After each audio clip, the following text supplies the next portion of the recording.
Everyone, this is Veronica. आज हम बात करेंगे ओजोन लेयर की और ये एक नई सीरीज में शुरू करने जा रही हूँ जहाँ पे मैं आपको इन्वायरमेंट पढ़ाऊंगी थ्रू फ्लो चार्ट्स। और यहाँ पे जिस तरीके से मैं आपके साथ साथ नोट्स लिखूंगी, अगर आप जो चीज़ मैं स्क्रीन पे आपको दिख रही है कि मैं लिख रही हूँ, आप साथ में लिखेंगे, आपके बहुत बढ़िया नोट्स जो हैं वो तैयार हो जाएंगे।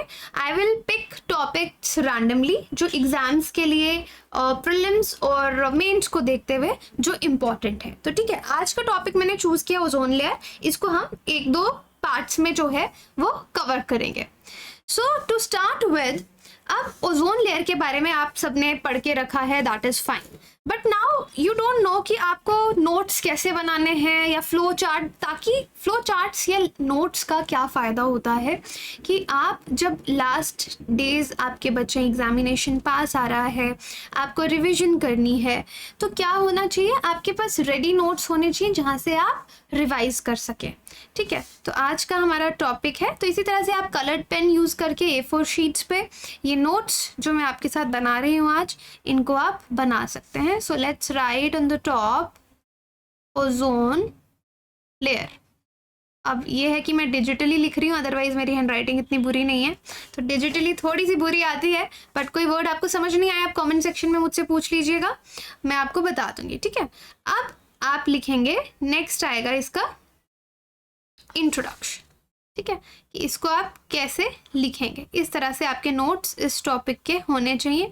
अब ओजोन लेयर क्या है, मैंने आपको जो मेरा पहला इन्वायरमेंट का सीरीज चला था वहाँ पे मैंने आपको बताया था कि ओजोन लेयर क्या है। So again topic ozone layer अगर हमने शुरू कर दिया है, so let's say which pen to use, let me use this pen, कि मैं फ़िलहाल वो पेन यूज़ कर रही हूँ जिससे आपको दिखेगा। ओके, तो यहाँ पे मैं फेस इसलिए नहीं दिखा रही कि ताकि पूरा शीट आपके पास रहे सामने, वरना जब फेस दिखता है तो काफ़ी पोर्शन स्क्रीन का कवर हो जाता है। मोस्टली स्टूडेंट्स फ़ोन पे दिखते हैं तो क्लियर नहीं दिखता। So that is why I choose this format for this series. So ozone layer क्या है, पहला पॉइंट अगर आप नोट्स में इसके बारे में लिखेंगे तो आप लिखेंगे it is a fragile shield of gas, है ना। तो एक फ्रेजाइल शील्ड ऑफ गैस है ये। और ओजोन को आप कैसे लिखते हैं, O3, राइट, O3 लिखा जाता है मोस्टली, कुछ बाकी चीजें भी हैं, but right now will say ये शील्ड ऑफ गैस है जो O3 ओजोन बनाया है, so mostly O3।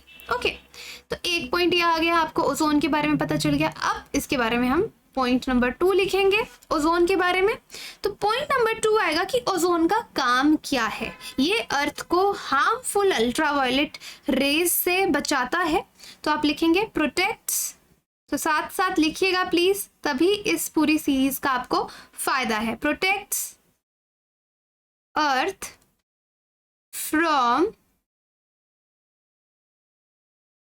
Harmful UV rays. ठीक है, तो यहाँ पे जो जो लाइंस लिख रही हूँ इतनी मुश्किल नहीं है कि मुझे आपको यहाँ पे समझाना पड़ेगा। बाकी स्टार्टिंग में तो हम डिटेल में जो हमारे पेड कोर्सेज हैं वहाँ पे कवर करते, बट यहाँ पे हम लाइव नोट मेकिंग करेंगे। अब they contain high concentration of ozone in relation to other parts of the atmosphere.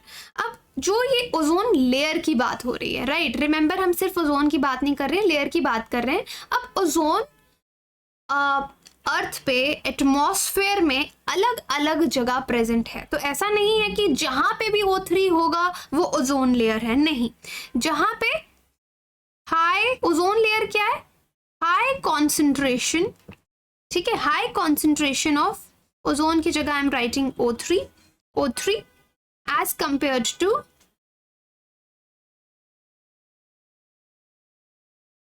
Other parts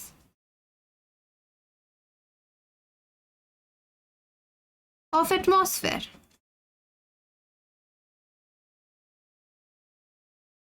okay, तो ये चीज आप लिखेंगे। फोर्थ पॉइंट आप क्या लिखेंगे, अब वैसे आपको पता है कि एटमॉस्फेयर जो है वो अलग अलग पार्ट से बना है. Then there is a good ozone, there is a bad ozone, जो हमने प्लीज़ जाके यहाँ पे मेरी इन्वायरमेंट वाली सीरीज़ देखिए, वहाँ पे आप समझेंगे गुड ओजोन और जो आपकी बैड ओजोन है. अब एटमॉस्फेयर की बहुत सारी लेयर्स हैं. लोएस्ट लेयर एटमॉस्फेयर की कौन सी है? Troposphere, right. यहाँ पे अगर ओजोन है उसको अच्छा नहीं माना जाता, ठीक है. तो ट्रोपोस्फेयर लोएस्ट रीजन है जो कि 10 किलोमीटर तक एक्सटेंड करता है. ओके. ट्रोपो लेयर के बाद जो लेयर है वो है स्ट्रेटोस्फेयर. ओके. अब मैं बताऊंगी कि मैं ये क्यों बता रही हूँ. स्ट्रेटोस्फेयर है जो 10 किलोमीटर से 50 किलोमीटर तक स्ट्रेच करता है. ओके. सो ओजोन लेयर कहाँ पाई जाती है? ओजोन एज गैस ट्रोपोस्फेयर में भी प्रेजेंट है, लेकिन उसका वहां होना अच्छा नहीं है. और ओजोन लेयर एटमॉस्फेयर के कौन से लेयर में है? यहाँ. तो इसको मैं किसी और पेन से लिख देती हूँ ताकि हाईलाइट हो जाएगा. तो आप लिखेंगे ओजोन लेयर इज हेयर, है ना. Ozone is found.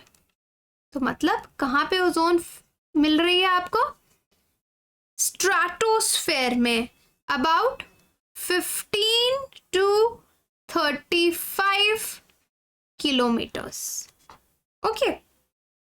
प्लस आप यहाँ पे साथ में एक नोट दे सकते हैं. नोट यहाँ पे मैं लिखती हूँ एक एक्स्ट्रा, क्योंकि मैंने आपको गुड ओजोन और बैड ओजोन यहाँ पे मेंशन किया. तो आप लिख सकते हैं यहाँ पे स्ट्रेटोस्फेयर, यहाँ पे ozone in this layer is not harmful. तो ओजोन जो इस लेयर में पाई जाती है वो बिल्कुल भी हार्मफुल नहीं है, लेकिन अगर वो ट्रोपोस्फेयर में पाई जाती है तो वो हार्मफुल होती है. ओके. सो ये इंट्रोडक्शन का एक पार्ट था. फिर आप इसके साथ कुछ चीज़ें और ऐड कर सकते हैं. इंट्रोडक्शन के पार्ट में ही जा रही हूँ मैं, ठीक है. कुछ चीज़ें आप और ऐड कर सकते हैं, जैसे कि नॉर्मल यहाँ पे तो मैंने आपको वर्बली बता दिया ट्रोपोस्फेयर में है, स्ट्रेटोस्फेयर में आई थिंक जो बेसिक इन्वायरमेंट पढ़ते हैं उसको आपको लिखने की ज़रूरत नहीं है. आप लिख सकते हैं ओजोन लेयर के बारे में. ओजोन लेयर यहाँ पे देखो O3 में लिख रही हूँ ना, सो बेटर होगा आप इसको ओजोन लेयर लिखेंगे, क्योंकि O3 is ozone gas also, ठीक है. तो हम लेयर की बात कर रहे हैं. सो ओजोन लेयर कब डिस्कवर हुई थी? It was discovered in 1913 by a French physicist, by the French.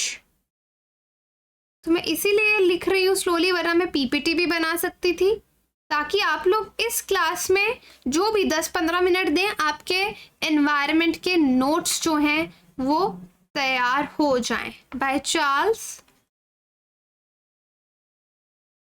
Fabry and Henri Buisson. Okay.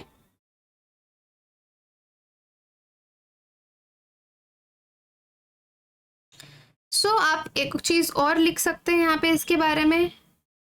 Point सी में आप लिख सकते हैं कि जो ओजोन लेयर है, OL लिख रही हूँ, आप पूरा लिखिएगा. ओजोन लेयर एब्जॉर्ब्स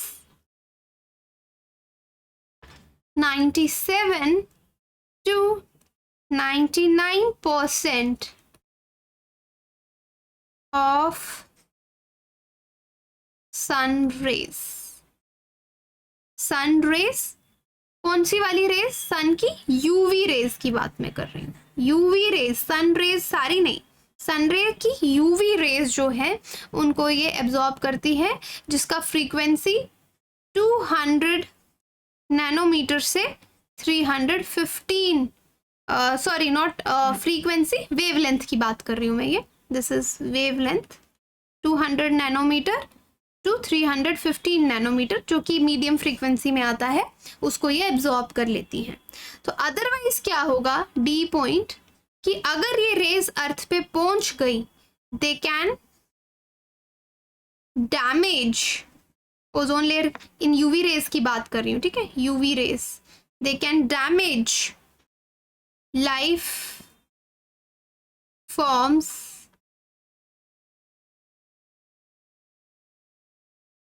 और कुड बी अ थ्रेट, ठीक है, या डैमेज कर देंगी या बीमारियां करेंगी, थ्रेट हो सकता है। तो देखो बस इतने से नोट्स में आप ओजोन लेयर के बारे में, एक पेज आपका नोट्स का बनेगा और आप हमेशा इसको याद रख सकते हैं। रिविजन करेंगे तो सब एकदम से याद आ जाएगा, ट्रोपोस्फेयर, स्ट्रेटोस्फेयर, बिकॉज जब ओजोन लेयर के बारे में आपको ढेर सारा नॉलेज है, कंटेंट है, बट जब लिखने की बारी आती है तो हमको समझ नहीं आता कि हम क्या लिखें। तो इस तरह के फ्लो चार्ट से आपको हमेशा याद रहेगा कि आपको क्या लिखना है, ठीक है। फॉर एग्जाम्पल एक चीज़ यहाँ पे ये जो 4th पॉइंट मैंने लिखा है ना, इसका 5th पॉइंट मैं नेक्स्ट पेज पे लिखती हूँ, ठीक है। Now there are certain substances. ये कौन से सब्सटेंसेस हैं? जैसे कि क्लोरोफ्लोरोकार्बन्स, तो आप पूरा लिख लीजिए चाहे तो, okay. Chlorofluorocarbons. B is halogens. C carbon tetrachloride.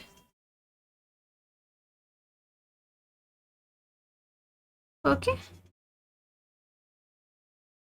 Then you have nitrogen oxides. इसे शॉर्ट में भी लिख सकते हैं अगर आपको याद रहेगा, नहीं तो पूरा लिखिए। नाइट्रोजन ऑक्साइड्स, ठीक है। दे डैमेज, ऐसे लिखिए, tend to damage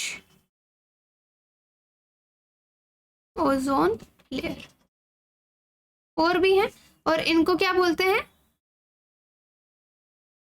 ODS, ozone depleting substances. अगर आपको ये सीरीज पसंद आएगी तो हम इसको और भी डिटेल में करेंगे, ताकि आपके नोट्स जो हैं वो मैं प्री के लिए बहुत अच्छे, प्री और मेंस के लिए तैयार करा दूंगी। उन्हीं को पढ़ के इस तरीके से आप पूरा एग्जाम अपना अच्छे से दे सकते हैं।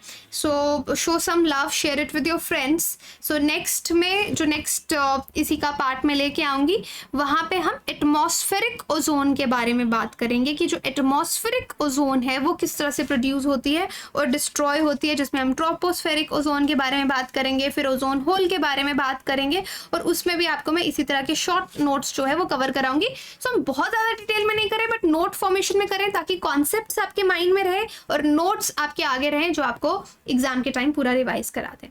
Thank you so much.